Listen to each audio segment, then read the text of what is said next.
Welcome to the Emerging Minds podcast.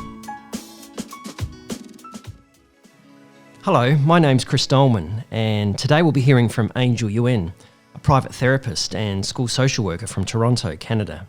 Angel has taught narrative ideas in several different countries for over a decade and is the author of various papers as well as the book Pathways Beyond Despair, Reauthoring Lives of Young People Through Narrative Therapy. Earlier I met with Angel to hear about some of the ideas and practices she draws on in her work with children and young people and adults who've been subjected to abuse and violence and oppression. We discussed her particular interest in working with children to co-discover and seek out hopeful and effective ways of responding to trauma and hardship. Hi Angel, thanks for joining us today. It's great to have you for this podcast. Hi, thanks for having me. So Angel, I've heard and read that you describe your work with children and families as providing pathways beyond despair. Yeah. And I was wondering if, I'd love to ask you about those pathways actually, but before we get on to that, I'd love to hear a bit more about the kind of despair you're referring to. Could you say something about the kind of despair you come across in your work with children and families? Sometimes I think of the same as despair when young people and children have been subjected to abuse, violence, many traumas, I guess we could say, that happened to young people and families, but also in communities. Illness, depression. There have been many young people who I've seen, when I say abuse and violence, have been harmed by sexualized violence, physical harms, put-downs, racism, homophobia. Unfortunately, the list is really long. But in the school ground, sometimes what we call bullying, where children are really just called sometimes the unimaginable, derogatory kinds of things that really sort of hurt their hearts and their souls and really affect how they feel in this world or with other people. Yes, yeah.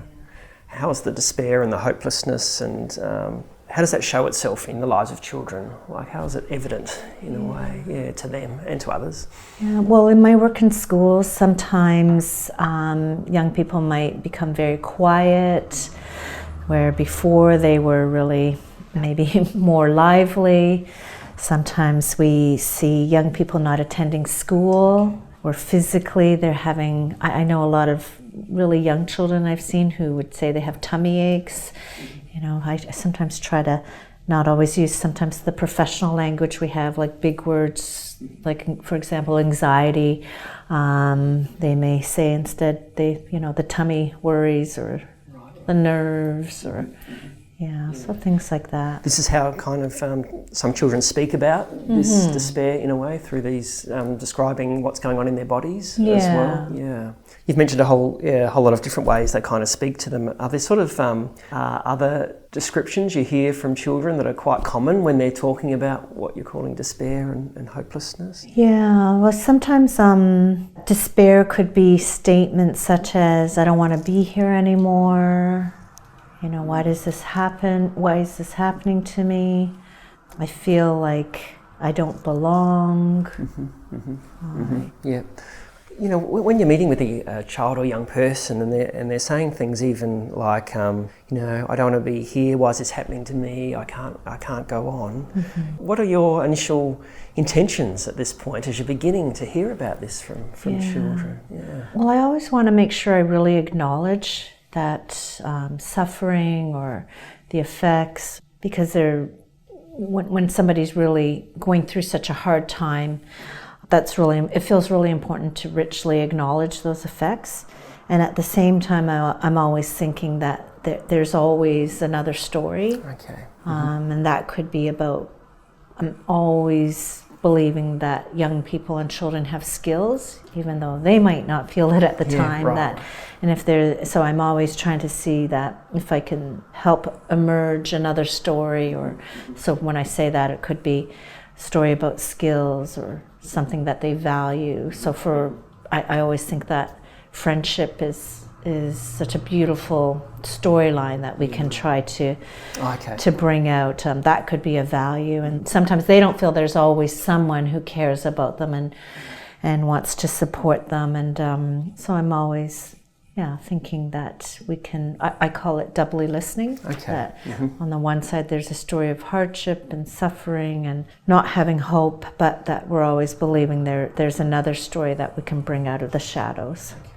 Can I just ask you about skills? I'd like to ask you more about that later, but when you're saying skills, like what are you meaning by children's skills? Skills. So I think I have this term called that, really believing not just children but people of all ages have skills and knowledges, that they have actions that maybe they take in getting through despair. So I think people have skills in getting through tough times. So I kind of like that phrase, yeah, skills sure. in getting through tough times, and that's kind of even despair is probably a big word for a little child, right? Sure, but skills in getting through. So that could be maybe they do things to comfort themselves. Maybe they have ways of lessening the effects of these difficult times, or if it's a trauma story. So for example, it could be, I like to draw and color because it helps just to get all the things out of my head, and it calms me down. And it could be a skill in getting through, could be, I just had a young person say, I just count. I'm walking on the street, and we have sidewalks in Canada with lines, and I count, every 20, and then I start all over again. And I know that might seem really little, but I try to not make that kind of, this little thing that they just did. I try to just stay there and say, oh, tell me about, you came here this morning, you were so upset, you were having a hard time after all that fighting that your mom and dad were doing, and you decided to go 1, 2, 3 in your head. And I think that's a skill. It's a skill in calming themselves down. It's a skill in getting through. It's a skill in lessening the anxiety, or whatever they want to call the anxiety. Yeah. And so these skills can be, you said, quite little, not grand, but just quite exactly. little. That's a great way of saying it. Not grand, just little. Small skills, Yeah. Angel's experience in working with children and young people who have faced trauma and other hardships was really interesting, especially how she emphasised the importance of finding ways in her work to acknowledge the difficulties children have faced, and also being really curious about how the child has responded to their situation, the skills they have drawn on, the actions they've taken to get through those difficult times. I asked Angel to firstly say a bit more about what she is doing when she's acknowledging the tough situations that children have been through and how it's affecting their lives, and then I went on to ask her about hope.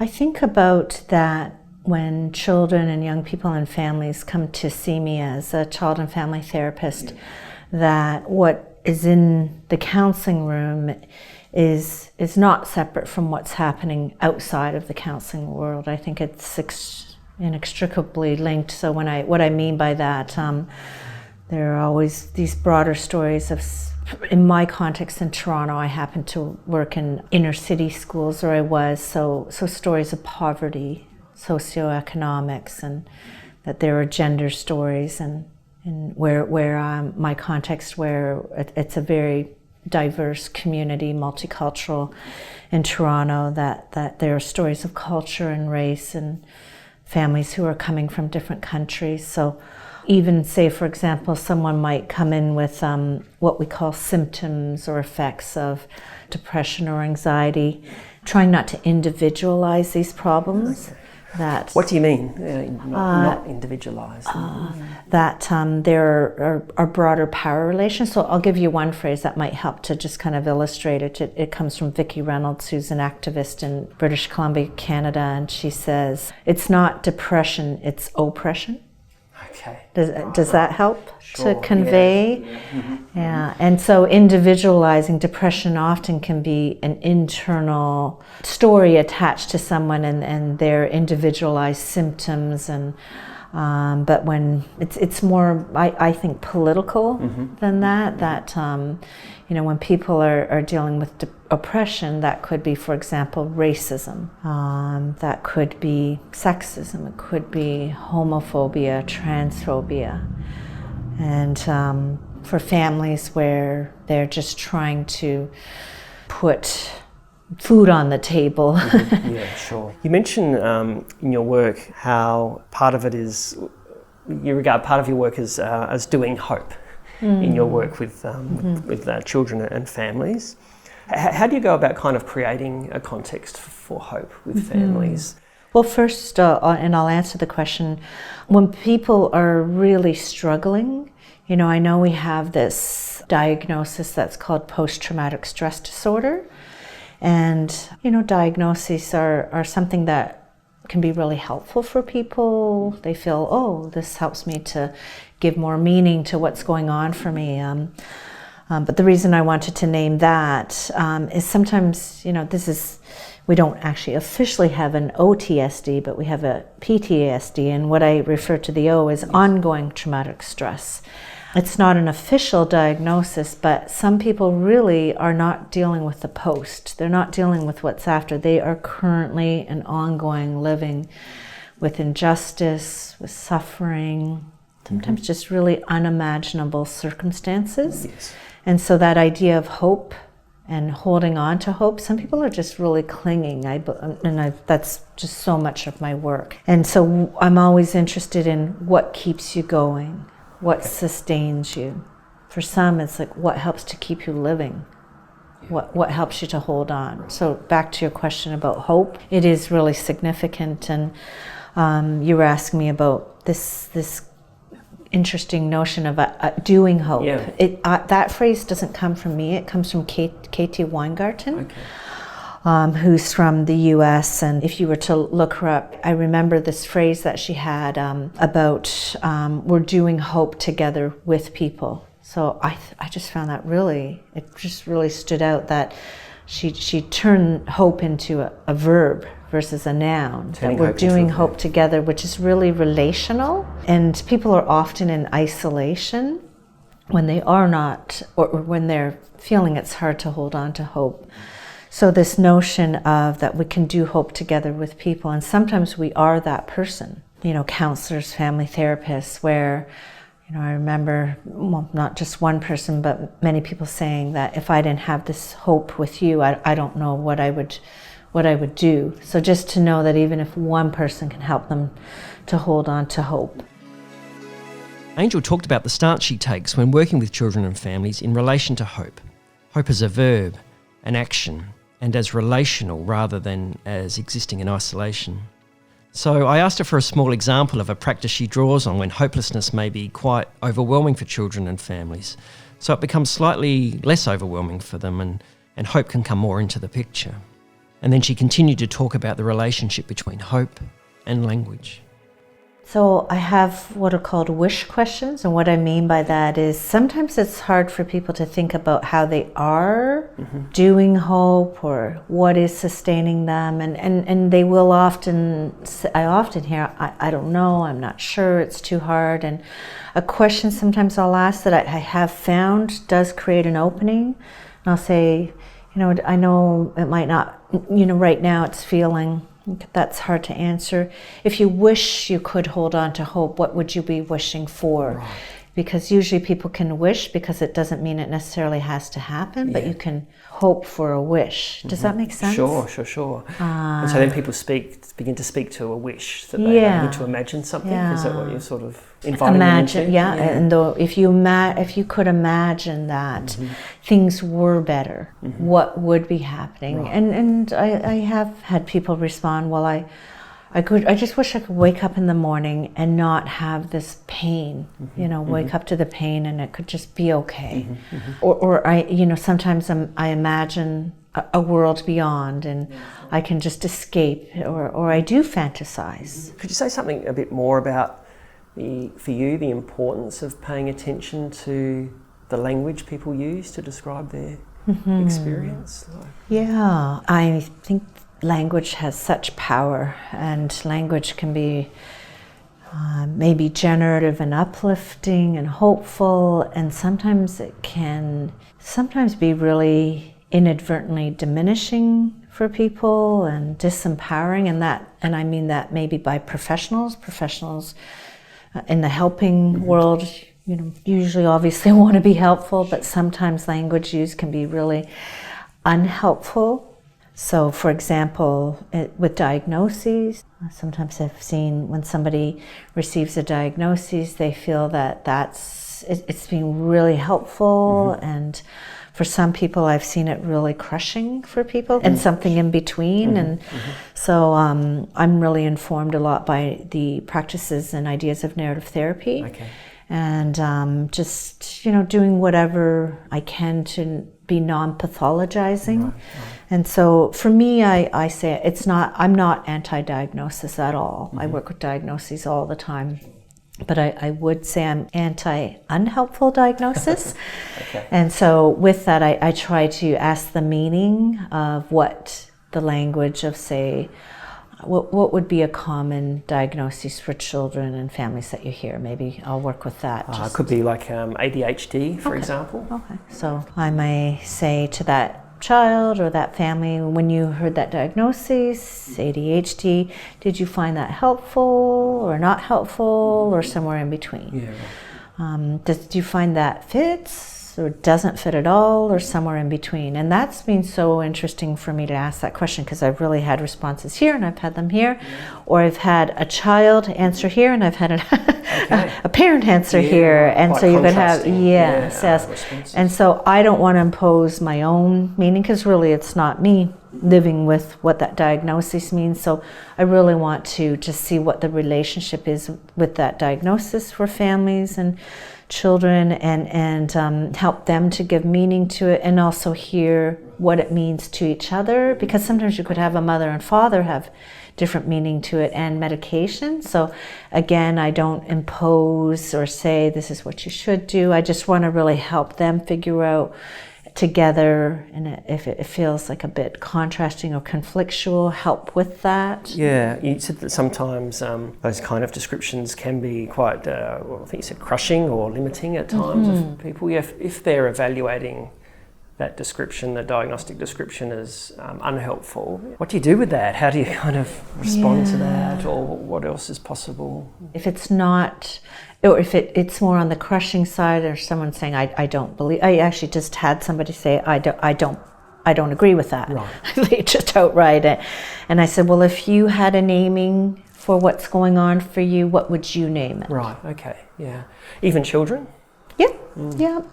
So even young children? Yeah, really. And in fact, I love that. I love, so I mentioned with narrative therapy, Michael White, who is no longer alive, but a lot of his ideas, him being one of the originators of narrative therapy, I remember just some of his ideas of working with ADHD. If it had a color, what would it be? And if it had a size, does it have eyes? Okay. And children really engage with this, and they make it their own. So drawing on children's playfulness and creativity, even in those conversations. Yeah.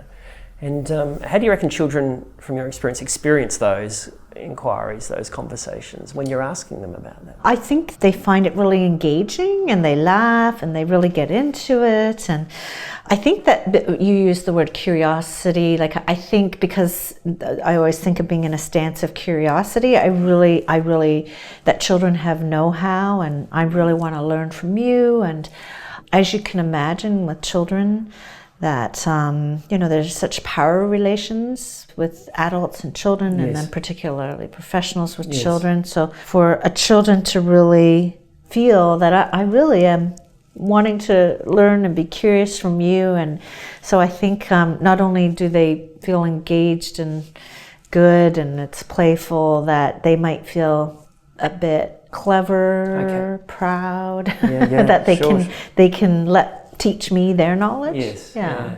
Do those inquiries reflect a particular view or the way you seek to position children in a way? in your work, in some sense? Yeah, so I really position children as having expertise in their own lives. I try to really decenter myself as a professional and center children as being able to tell me about their own lives in their own way, knowing more about their own life than I would know. That's what I really believe. I think Angel has made a couple of key points here around how practitioners can position ourselves and the children we work with. She's spoken about paying attention to our use of language with children to ensure it's not inadvertently diminishing of children, but instead how it can be generative and hopeful. And what supports us in this is to be drawing on children's creativity and imagination. I asked Angel, what is it that she is hoping for the children she meets with by privileging their creativity, imagination, skills and know-how? Yeah, my hopes for them is, I think about agency and children having agency, meaning, there's another term, personal agency, and if we took agent as the agency, that people are agents in their own life. I want them to know that, we could kind of go in the contrast, when people don't have agency, they really don't feel they can have any effect on their life whatsoever. There's a sense of helplessness, and that hopelessness we talked about earlier. Yes. And so if children come into my room just not having a sense of agency, my hope for them is that the agency starts to get more developed and elevated. So when like you said, when that hopelessness or the despair is present, one of your hopes is the agency gets elevated, gets brought forward in some way. Yeah, and that I'm learning from them about the skills and the values and maybe the commitments that they have, their resistance, which are all clues to stories of agency. When you say resistance, their resistance in what sense? Yeah, I guess I haven't talked about that. Just say when bad things, that's how young children may talk or not talk about what happens to them when, whether it be harms that have happened to them, that they often feel like, well, I couldn't do anything when people were hurting me or harming me, that sometimes there are these stories of resistance. So like in some writing I did, this boy is coming to mind. I called him Billy, and he knew that the more he was harmed by physical and emotional abuse, that if he showed he was upset, so if he cried or he showed any anger or upset, that the abuse would get escalated towards him. So what he would do was he would hold his hands in his pockets and clench them so they couldn't be seen. Right. And he said, I wouldn't show them I was upset. Like I wouldn't give them the satisfaction that they were hurting me, and that's an act of resistance. Right. So not showing anything on someone's face or not reacting could be an act of resistance, and so many more acts of resistance. So these acts of resistance, that these skills and values and things that children are kind of committed to, these is all a part of what you regard as a child's agency, in responding to the bad things. Are there things that are kind of that have convinced you that these are helpful inquiries, to be making with children? Certainly, what I hear as far as feedback from children and young people, and so I always, in every conversation, I might be saying, "How's this conversation going? Is this okay?" And of course, when I hear something like, "Yeah, this has been really helpful," and then I can ask, what's been helpful? And it's this kind of a bit of a sad thing and hopeful thing for me, but when I hear someone say, this has been one of the most helpful conversations I've had, then I think, what have your other conversations been like? But I get to then ask, what's been helpful? Yeah. Well, I just feel like, I didn't know that I did all these things. Okay. I didn't know that. Yeah. Of course, they're not using the word agency, but they're really saying to me things like, I didn't actually think that was, a big thing. They can name those skills and they can name those things that they do. And I always I'm always writing down exactly what children and young people and parents say, so that instead of my professional language or me imposing bigger professionalized words, I can use the dark worry monster that young girl decided she would leave overnight in the washing machine. How do children kind of respond to that when they see these words, their own words being recorded, I guess, in that way? Well, I think they think it's fun and they laugh. And I even on a Post-it note, I'll put that and I'll say, can you draw a picture of that? What if we showed that to your parents? Or the parents might be in the room. And I think they feel proud. And I'm also trying to link them to other young children. What if your idea of leaving the worry monster in the washing machine overnight with the lid down could help another 8-year-old boy I'm seeing? Would you like that? Oh yeah, that they know that they're the ones helping someone else. Are they surprised by that? Are they surprised. That would be a good way. They get really like as though they can do that, or someone else. Or they come back the next session and they come back with 3 or 4 more ideas of how they've helped themselves and how they can help someone else. And this conversation has me being even more interested in some of these themes of honouring children's resistance and positioning children as making a contribution to the lives of other children and families facing similar circumstances. Angel, thanks so much for joining us today. Oh, you're welcome. On this podcast, really appreciated hearing about some of your ideas and some practices that you use in working with children who have been through some tough times and their families. So thanks for sharing. Yeah, pleasure. Yeah, thanks for having me. Visit our website at www.emergingminds.com.au to access a range of resources to assist your practice. Brought to you by the National Workforce Centre for Child Mental Health, led by Emerging Minds, and delivered in partnership with the Australian Institute of Family Studies, the Australian National University, the Parenting Research Centre, and the Royal Australian College of General Practitioners. The National Workforce Centre for Child Mental Health is funded by the Australian Government Department of Health under the National Support for Child and Youth Mental Health Program.